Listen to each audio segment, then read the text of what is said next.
Hello and welcome to the Cinema ATL podcast. The Cinema ATL podcast is a weekly podcast that examines the world of entertainment through the lens of local Atlanta filmmakers. That would be us, your hosts. I'm Michael D. Friedman, and that is Martin Kelly. And this week it's time for our October Industry News Edition, where we will discuss what's shooting in Georgia and more news and notes from the entertainment industry. But first, Martin, why don't you tell our listeners how they can help the podcast out? Well, you can help the podcast out by listening like you're doing right now, which we definitely appreciate. But if you want our undying affection, it would be awesome if you could rate it, comment on it, and subscribe at your favorite podcast platform, which could include, I don't know, Apple Podcasts, Spotify, iHeartRadio maybe, SoundCloud, Amazon, Stitcher, Google Podcasts, and more. But by rating it there, subscribing there, and commenting there, that really helps raise the profile of your favorite podcast. Your favorite podcast and our favorite podcast. That's absolutely. It's everybody's favorite. Everybody loves Cinema ATL. I think we can all agree on it. Yeah, I think so. And you should tweet your support to us at Cinema ATL, or you can get us at our personal Twitter accounts. Mine is at Clever Transient. Or hit me up at Marte_Real1. And don't forget our Instagram, which is at Cinema ATL Podcast. Or you go to the website, cinematl.com, if that's your preference. Yeah, give the website some love. Anyway, we got a lot of news to cover, so why don't we just get into it?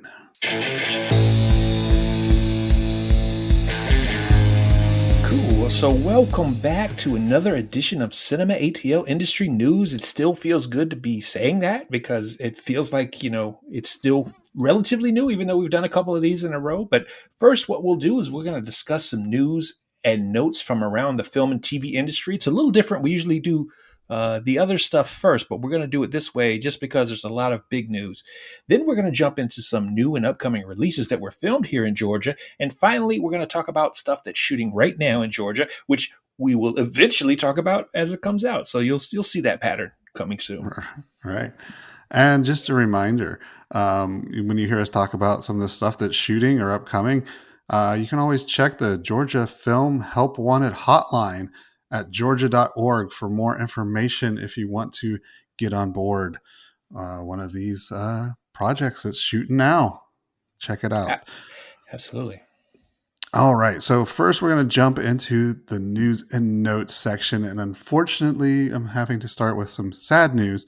And just recently, I think it was last week, we lost two of the biggest casting agents here in Atlanta, Gail Houghton and Shannon Reese. They both passed away, unfortunately. We just wanted to, give a shout out to them and just, thank them for everything they've done for the local film industry. What they've done cannot be forgotten. They were, they've been around for a long time, way before the film industry is what it is today. And we just wanted to let them know, let their friends know, their family and their coworkers know that we share our condolences with them.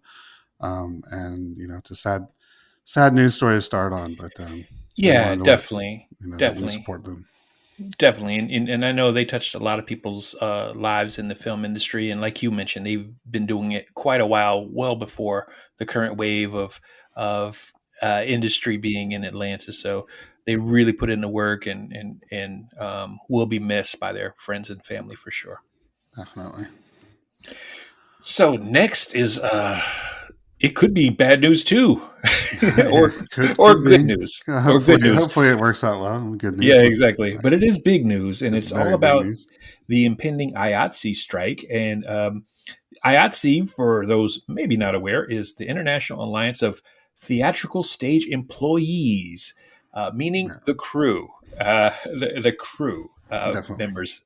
And this strike actually doesn't affect certain areas of the business because commercials and pay TV like HBO and Showtime and even low budget indie films, those have their own contract with IATSE and they don't expire until next year, 2022. But the videotape agreement expires September 30th, which is yesterday. Yeah.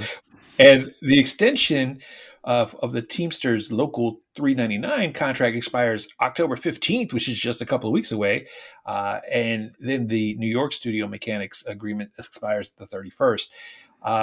The art directors contract is expiring soon. And so basically, all these contracts are up and they have been given the authorization to strike. And so Well, they're voting they're on the voting for the authorization. right. Yeah, and I think that votes this weekend actually. Yes, yes, Yes, and I think and the yeah, it's going to overwhelming pass. idea is that it's going to pass for Right, sure. And so, the fact is they're planning to strike, and what are they going to be striking about? So, basically, here's a statement: we, the undersigned, demand that the Alliance's motion picture and television producers make a fair deal with IATSE by addressing grievances that include excessively unsafe and harmful working hours, unlivable wages for low paid crafts, consistent failure to provide reasonable rest during meal breaks, between workdays and on weekends, and the new media streaming projects get paid less than productions under the mainstream right, media. And so that's one of the biggest, I think that's the biggest financial piece. But I want right. to talk about the others because these I feel very strongly about these kind of things. And, we are mostly, our productions in the past have been mainly non-union, but we actually abide by all union rules. And actually, we actually exceed them in Right. terms of this kind of thing. We do not work excessive hours. We always give break times and this safety thing, because one of the things that's been coming up is a lot of stories that we've heard before, as far back as that documentary by Haskell Wexler Hmm. back in the day about the working of the crew. Right. That scared me to death when I saw that back at Sundance, and we've never allowed that kind of thing on our sets. In fact, myself and Eddie Singleton and Benny Swint, my co-producers, we make a point of emphasizing safety, and we actually request and practically demand that our all our crew members and cast members text us when they get home from our sets, Hmm. just because we care that much about it. So, there's no excuse for this. Yeah. The money is one thing. That's an argument that can be had, but this kind of thing really has to be cleaned up. Yeah, I agree, and I think that, yeah, like you mentioned, I think the most important thing, at least from me as an outsider, I don't, I'm not a union member, and I don't work on crew sets on a regular basis, but you know, it's mainly about this safety thing. I know people in the industry who work 14+ hour days, and then they're turning around less than 8 hours later to get back on set again, and it's not good for anybody to have to go through those long of days and then try to drive home. And sometimes you're driving home, you know, hours to get home, right? So I Right, think what the union is really looking for is to have a 10-hour minimum turnaround. So that means between production days there has to be a 10-hour a minimum. And what the rationale behind that is that they would want their workers to be home for at least 8 hours, right, and then having an hour commute, in that makes a 10-hour turnaround. And then also, like on the weekends, they're also seeking I think it was a 54-hour turnaround for weekends to avoid those situations where they start late Friday and it ends on Saturday morning, and then people don't have a full weekend to recover. And people might think, oh well, this is part of the industry, you work long hours, but it really is a safety issue, because like I know I have not worked on professional set like that, but I have worked on 48-hour film projects, and I can tell you, and those are just us working on a project, where sometimes it's only a few people on the crew, so we're responsible for not only shooting it but then editing it, and so we're working these late, staying up almost 48 hours straight. And when you are on the road in that situation, you might as well just be drunk at that point when you're hmm that hmm exhausted. I Absolutely. mean, there were times when we were like when one time we turned in our 48-hour film, and I realized when I got there I should not have been on the road, right?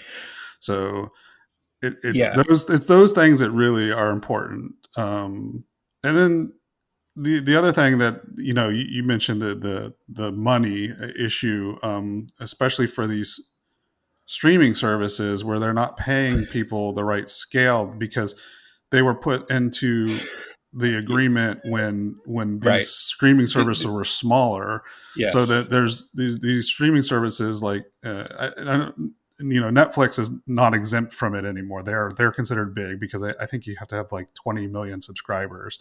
Hmm. If you don't have 20 million subscribers, you can pay lower wages. But you have Apple TV and Paramount Plus. They're doing these big blockbuster motion pictures, and they're still, they're paying less money to do it. Right. Which Right.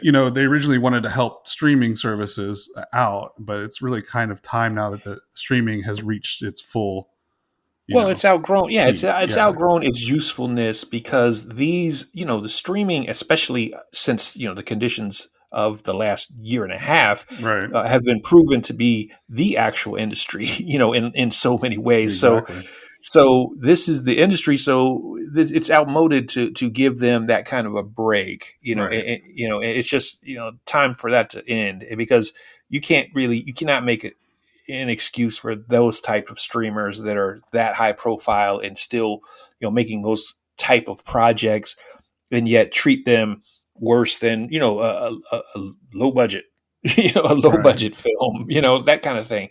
It's just it's certainly due for modification for sure. And some of these things that they're asking for are not like huge things that were like the studios and the networks want to make as much money as possible, but they could really afford to do these things to help the safety of their crew. Right. Um, Right. Well, it's not exactly. going to cost them That's that much there's money. Like you know what I yeah. mean? Like Well, instead of doing these quick turnarounds, maybe extend your shoot 2 weeks. yeah. Is that really going to break the bank for Well, these I mean, it's things? expensive. I mean, Yeah, it but can't these are be. you're talking about Netflix and No, no, Sony, no. the people Exactly. that have these money, right? So No, no, like, no. is that I really Yeah. gonna change? I mean, they spend more on marketing than they would on that, True, and right? I think that's part of what has to be addressed. Is like you need to take a little bit more out of the marketing and a little bit more out of the top line Right, probably right. in order to ensure that you can do these things and keep them safe because that's the most important thing. What I mean, Right. that is the I most agree. important thing in my opinion. The people who make the movies are not necessarily the people we think of. We don't associate the actual people who make the movies, Right. with the movies we see. And those are the people who suffer under these kind of conditions. And so there's no excuse for not giving, adequate breaks. There's no excuse for the turnarounds that are being Yeah. expected. I mean, there is no excuse. It is going to be expensive, I but you got to mean, suck it up yeah, and take the money exactly. from someplace else. I mean, Yeah. especially, yeah. I mean, trust me. I'm an independent filmmaker. I've never had the kind of resources that the studios have had, but we do not, you know, allow this on our sets. You know what I mean? Yeah. There's no way. Well, You know, it's not even just not the safety thing, but even just these meal breaks. I mean, you're working these right? people Yeah, to exhaustion, exactly. and the way it works now is that they have to pay extra if they go without a meal for like the Hmm. first half hour and then the second half hour and each half hour after that. But it's so low that the studios often just work that into their budget. Like, Yeah, oh, we don't need to feed the people because we can work this. It's cheaper for us to do this than to have them actually sit right. down and have a meal, which is just, It's I mean, that's just ridiculous. ridiculous. Yeah, it's Right. ridiculous. It's ridiculous. So yeah, I mean, we could go on and on about this one, Right. but I think we've said our piece on it, and I we did want just to hope. mention one thing. I just Mhm. before we wrap this one up is that the vote is this weekend, and if you're a member of the union, voice your right to vote. And then this doesn't necessarily mean even if they approve, the authorization to strike, that doesn't necessarily mean there will be a strike. It's really going to Correct. help leverage Right. better negotiations, hopefully. everything works out and everybody still, keeps working, but under better conditions. Well, sure, yeah, and my best case scenario is they authorize the strike, but then that lets the other side know that they're serious Yeah. enough, and then they come to the table with good faith and get this worked out. Okay, well, yeah, that's the strike in a nutshell. And like, neither of us are experts on this, so I encourage you to like do your own research and We're not experts in the particulars, but I think you can yeah. take our word on the issues at hand. I think. All right, so let's move on to our next. We have a couple news items about studios. There's a new studio complex that's breaking ground in Savannah. It's called Studio Savannah. It's a venture between two independent producers who just love the city of Savannah, and their lockdown plans to make a sustainable soundstage complex that will break ground next month. The facility will span 2 acres with an initial investment of $40 million. And this is founded by partners David Peterson and Taylor Owenby. And they are calling the complex Cat 5 for its ability to withstand a Category 5 hurricane. So they talked about some of the unusual design elements for this new studio, which will include a rooftop solar farm and a concrete water tank platform base, whatever that is. I don't really know, but it will, it'll help also serve as a staging ground for FEMA if there's ever an emergency. So pretty cool initiative. Giving a new studio to Savannah, which is we talk about Atlanta a lot, but Savannah's, there's a lot of productions going on down there. So and this is really cool that they're doing this sustainable thing with it. Kind of giving back a little bit. Definitely, and then I think that's very cool, and I like the multi-purpose aspect of what they're building there. It's really kind of cool. And then next in studio news. Gray Television, which is a broadcaster, acquired Third Rail Studios, and it's for people familiar, it's a film and TV production facility in Georgia, Doraville. Yeah, right in Doraville. Chambly, Doraville area. Yeah. It was built in 2016 and adjacent to, and now will be integrated into a studio community development that Gray is building in Doraville. So it's kind of an addition to their setup, and it's 20 minutes from Atlanta. Really? It's not that far without traffic, but the project. Maybe you're talking about traffic. Yeah, exactly. Maybe they are. Because I mean, it's on 85 recently. No, yeah, technically, it shouldn't be considered that, but it's called the Assembly, and it's currently under construction at the former site of the General Motors assembly plant. And Third Rail Studios is a place that Netflix has filmed, Apple TV has filmed, Ozark, Rampage with Dwayne Johnson, our neighbor, Mile 22, the incomprehensible film with starring Mark Wahlberg. Say hi to your mother for me. Yeah. Hey, say hello to your mother. And then the Dolly Parton series, as well as the famous film Richard Jewell. And so Apple's leasing significant space within Third Rail for its projects. And as you know, Apple's been ramping up lately.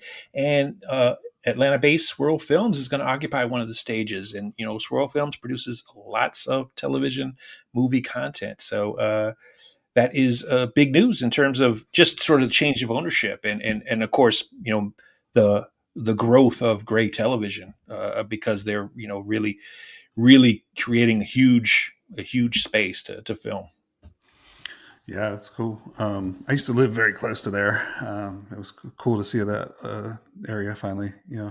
Hopefully it's going to come to fruition in the bigger concept past just the sound stages. But yeah. All right. Well, I mean, we're not done with the podcast yet. That seems like a lot of stuff, but we still got to talk about all this stuff that's coming out and shooting soon. So let's talk about what's out now. I mean, there's a lot of things that are back, coming back for new seasons that are filmed here. We've mentioned them several times before, so I'm not going to do that. Right. But there's also some new shows. One of which is Ordinary Joe, which is out now on NBC, premiered last week. It stars James Wolk, who you might know from Mad Men or Watchmen or The Crazy Ones. This series centers around Joe Kimbrough as he makes a pivotal, life-changing decision at his college graduation and follows him on 3 parallel timelines thereafter. Interesting concept. I haven't seen the pilot yet, but that sounds like an interesting way to go about things. So it's like basically, I guess sliding doors type Yeah, yeah, totally. show. So like what would have happened, or what if actually, Right. which is It's what like what, yeah, exactly. It's the like what if meets sliding doors or something right. like that, Yeah. for sure. So No, it interesting. looks interesting. I haven't had a chance to check it out either, but it did premiere, like you said, last week. So Mm. very cool that shoots here. And I am going to mention one that we've talked about before, but I think it's worth noting. Doom Patrol season 3. It's just debuted on HBO Max September 23rd, and it's of course based on the DC comic about a dysfunctional team of metahumans. And I've seen a lot of the first season. I still haven't caught up to the second season, but now the third season is out, and so we know a lot of local folks who work on this. So All right. Yep. congratulations to this series, and can't wait to catch up and dig into the new season. And then finally, in our recently released category, we have Cop Shop, which is actually in theaters now. This stars Gerard Butler and Frank Grillo. And we actually talked about this one of our previous episodes. This one is about a lethal assassin who's on the run, and he devises a scheme to hide out in a small town police station. But when the hitman turns up at the precinct, an unsuspecting rookie cop finds herself caught in the crosshair. So I've seen the trailers for this. The advertisements have been out all over TV. Looks pretty interesting. I haven't had a chance to see it yet, but it's cool that Yeah, we have another definitely, Atlanta definitely. film in theaters. So it's pretty awesome. Right, and it's cool. Like we said, we talk about these when they're filming, and then we like to make sure we catch up with them when they actually get released. So, Cop Shop in theaters now. So next, I guess we're going to talk a little bit about what's coming soon. So Yes. I'll let you tell us about a couple of big ones. And these two are also ones that we had mentioned back when they were filming, but they're coming out soon. First up is Hawkeye, which is the new Marvel slash Disney Plus show. It's set for release November 24th, so a couple months from now. But it's now on everybody's radar because the trailer came out and it looks really pretty awesome. The concept of it, and it's nobody expected it to be Yeah, a Christmas tale. So there's a lot of Christmas influence in the series, and it looks like it's going to be a lot of fun. It stars, Hawkeye, which is Jeremy Renner, yep, and and Haley then and Steinfeld. Haley Steinfeld as also Hawkeye. So if Yeah, you the comics, you know what I'm talking about. yeah. I don't know. Characters, I've but heard about it. they, Yeah, but they both go by Hawkeye, and it's actually based off of the comic books by Matt Fraction. It's based off of his pivotal series that he did a couple years back, and if you haven't checked out the comics, they're really good. So check those out if you want to get a sneak peek about what might be going on in the series. They always kind of dovetail off a little bit, but yeah, yeah. um, They make it fit. They make it fit right, the current MCU, but it is based on classic comic right, series, right? right. And then the second one that's coming out soon is Red Notice. In fact, right before we were doing this podcast, I saw the trailer or advertisement for this on TV. It's the new Netflix movie. It's coming out on November 12th. And this one stars some people you may have heard of: Yeah, maybe. Dwayne Johnson, Ryan Reynolds, Gal Gadot. Uh, so yeah, it looks like a big, you know, They fun sound action familiar. movie. Yeah, They those do guys sound have, familiar. yeah. And we talked about this before when it was filming, but yeah, a little bit more detail on it. It's directed by Rawson Marshall Thurber, who you might know from Dodgeball and Easy A, and unfortunately from Skyscraper. But Well, I uh, don't know if unfortunately, because that's how he that's how came he into got contact The with. Rock. Yeah, Yeah, but I love Dodgeball and Easy A, and absolutely. he he's made some really funny movies. So I don't know. It seemed like there was a little bit of comedic element in it, and of course Ryan Reynolds is going to have comedic elements to it. So Hmm, it looks like hmm. it can be a lot of fun and action packed fun. Well, I think this is not to say it's going to be their biggest hit, but I think it's billed as their biggest movie to date. So in terms of like the Right. scope of it, so it does look fun though. I've seen the trailer too, and so looking forward to this. Should be very cool. Should be very cool. So next we are going to talk about what is shooting now in Georgia. And these films we'll talk about at some future date, most likely, because a lot of these we've talked about already have been ones we've mentioned Oh, before. you But know what? We forgot one that actually what, just what, premiered recently, and I forgot to add oh, it which to one? our notes. But late breaking news: the Wonder Years. Actually, we Oh, talked about that's that a right. long time ago when they were shooting the We did. pilot, We did. and we were hoping it would get picked up, and it's gotten picked up, and it's on ABC, and it's apparently doing really well. I haven't watched the first episode yet. I'm going to check it out though because I love the Wonder Years when it originally premiered. But Definitely. Yeah, this should be really cool. Should be really cool. So definitely, we talked about that. And so if you don't know, that's going to be. Oh man, Don Cheadle is playing the grown yes, he's up doing the voice, the grown voice up. Yeah. of the young man at the center of the show. So Yeah. should be very fun. And I definitely haven't caught it either. So you're right. Good catch. Good catch. My bad. All right, now on to Now what's shooting. onto what's shooting now. And so first I want to talk about one called On a Wing and a Prayer, which is a faith-based film starring Dennis Quaid and Heather Graham. This is actually written by someone who we've met before many times. In the past, Brian Eggestein, and produced by Autumn Bailey, and also producers big in the faith-based world is Mark Burnett and Roma Downey. And so this film is shooting right now, and another in the great tradition of faith-based films shooting in Georgia. And did you mention the people that were in it? Yeah, Dennis Quaid and Heather Um, Graham I are the don't. are the leading You might have stars. mentioned it. I tend to blank out when you talk. Oh, Um, thanks. My co-host, ladies and gentlemen. sorry, sorry. No, that's cool. That's cool. And also, and so that's congratulations to them. I know that's a nice big project Right. Yeah. that's going on right now. Next, we'll talk about a film called Jerry and Marge Go Large, which is on Paramount Plus, and it's a feature film that stars Bryan Cranston and Annette Bening about a couple who find a loophole in a lottery and funnel their winnings to help revive a small town. Yeah. It seems like it could be pretty funny, or serious, or Yeah, it could both. be either. I think with those Based actors. I off mean, of the director, and you have to apologize. Well, I have to. You have to apologize for me, Martin, because I don't remember the I director's name. apologize for my. But the director had actually done a lot of TV episodes, like on The Office, Parks and Rec, Mhm, and mhm. stuff like that. So I have a feeling it's going to be, And the along title the and the more. title kind of lends Yeah, itself to comedy a little bit. yeah. I think. It sounds like it could be a fun film. Hmm. Um, Speaking of fun films, the next one is a feature film as well, and it is Creed 3, the sequel to the Creed 2, which was a sequel to Creed, which was Which was a continuation of imitation of the the Rocky series. Rocky Balboa series. um, but this one is really cool because it actually, it's going to be starring Michael B. Jordan again, but it's also going to be directed by Michael B. Jordan. It's his first directorial feature.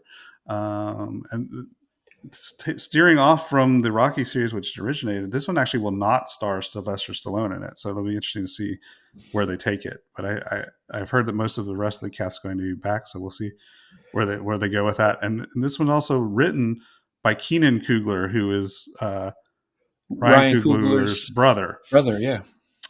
who also wrote Space Jam, The New Legacy. So don't hold that against him.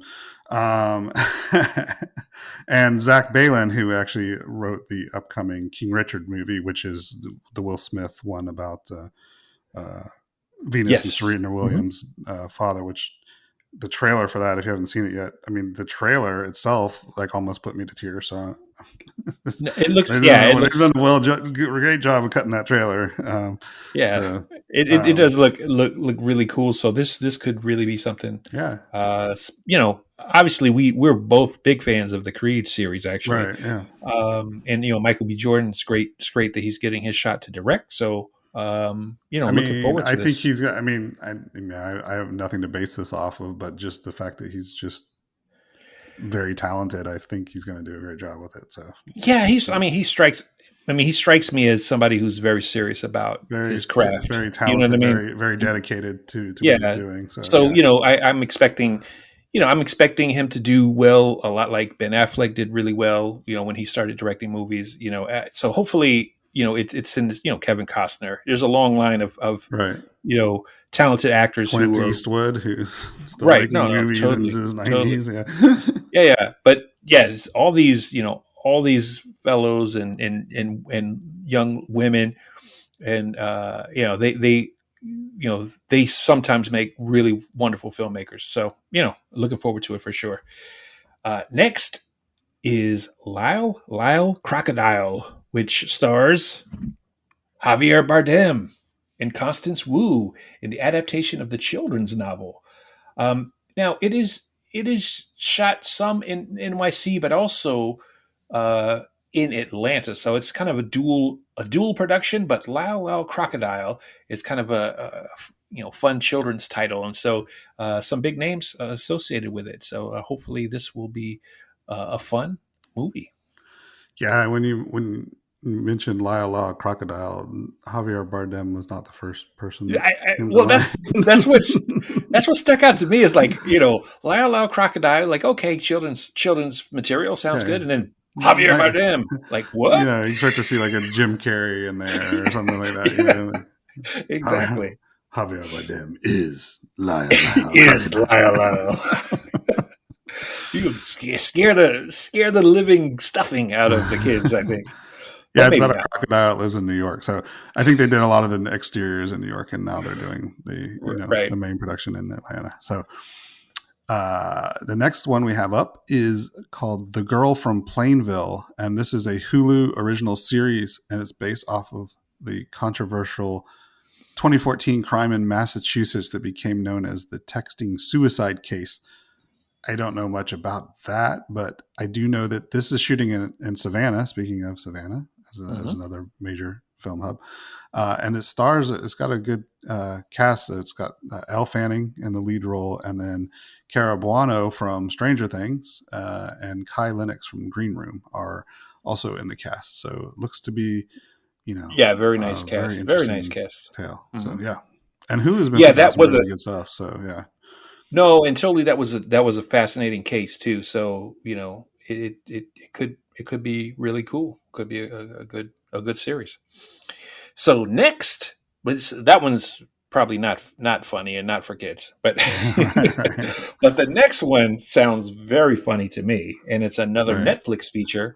It's called Senior Year, and it's going to star Rebel Wilson as a cheerleader who tries to reclaim her high school life after a 20-year coma. So in the classic sort of tradition of like back to school, perhaps, Right. or Or never other been kissed never or been kissed. Yeah, I think Billy it's got a lot of Madison. yes. I think it's got a lot of possibilities to be really funny because Yeah. obviously Rebel Wilson is a pretty funny person. So Yeah. could She's be really great. really fun. Yeah. Yeah. So that is all the films and TV shows that we had to share with you, but there's a lot more out there. We had to cut it down because we didn't want our We podcast to be no, we an hour did long. But totally. I passed by a production today, so and I'm like, I'm not even going to bother figuring out which one that is because we can't mention it. We had too many going already. right. And I think that another thing that was I think they release a date for Stranger Things season 4 yet? I know it's next 2022, and I know No, they I don't. released a new trailer for it, but They I released a don't. new trailer, but I did not remember a date being Right. mentioned, so I figured we would leave that off for now. Well, I added it, so All right, you so had to you had to get it in. yeah, it's one of my favorite shows. But Absolutely. check out the trailer; it's pretty cool. There's a lot of interesting stuff going on. Don't really exactly know Yeah, what it's it's it's going to it's be. So it's kind of all over the place. So yeah, yeah. yeah. All right. Well, that's all we got for this week. I hope you enjoyed it. If you have any, like I said, if you're interested in some of these things they're shooting or anything that might be upcoming that might even not be out yet, just make sure you go back to the Georgia.org website and check out I always mess this up, but the Georgia Help Wanted hotline. Yes. And you can get more information on all these. So that's it. Once again, we would like to thank Eureka Failure. I always fail at saying their name. Eureka Failure is their name. Yes. And they provide the music for us each and every week. And we want to thank them again. Check them out at eurekafailure.bandcamp.com, as well as streaming services everywhere. It seems like you would be, more prone to get their name right, since they do help us every week. They do, but I always stumble over whenever I say it for the first time, I always stumble over it. And I think it's part of the name. You have to fail at it first. So Eureka Failure is the name. And so, like we said at the beginning of the podcast, please share, please subscribe, please post comments, whatever. We really want to hear from you. Doing all that helps get the word out and helps more people listen to the podcast, so that we have the desire to keep producing these podcasts. So if you enjoy it, please do that. And if you're on some nominated committee, you could we wouldn't be embarrassed to be nominated for best podcast. We wouldn't be. I would not be embarrassed by that. I would not be embarrassed at all. And today is actually National Podcasting Day. I don't know if you know that, but you know what? I remember that. I remembered it yesterday, but I didn't remember it today. So that's it. What tremendous, insightful,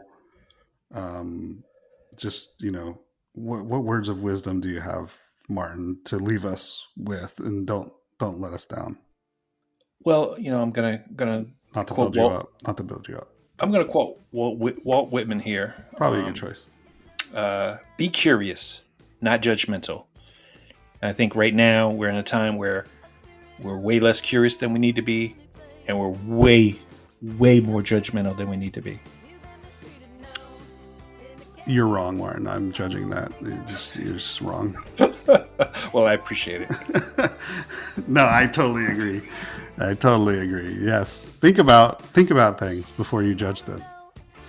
That's a very good quote. Very good quote. I always have to say something reactionary to it, just to try to get a laugh out of you. But it's all good. And I think the first part too. I don't think anybody's curious to even know about anyone else's situation. Right. And that's part of what causes the judgmental. Is that you don't, like you said, nobody thinks to think. Right. Well, I mean, it even goes so far as to, like, if you are at a grocery store and somebody cuts in front of you or does something that you might be offended by, just think about, they might be having like a really bad day. Mm-hmm. So cut people some slack. You don't know what's going on. So Think about it. See all sides. That's all. That's all I'm saying. Right. Absolutely. All right. Well, on that note, don't judge us unless you want to nominate us for an award. But we will see you again next time on the Cinema ATL podcast. Thanks, everybody.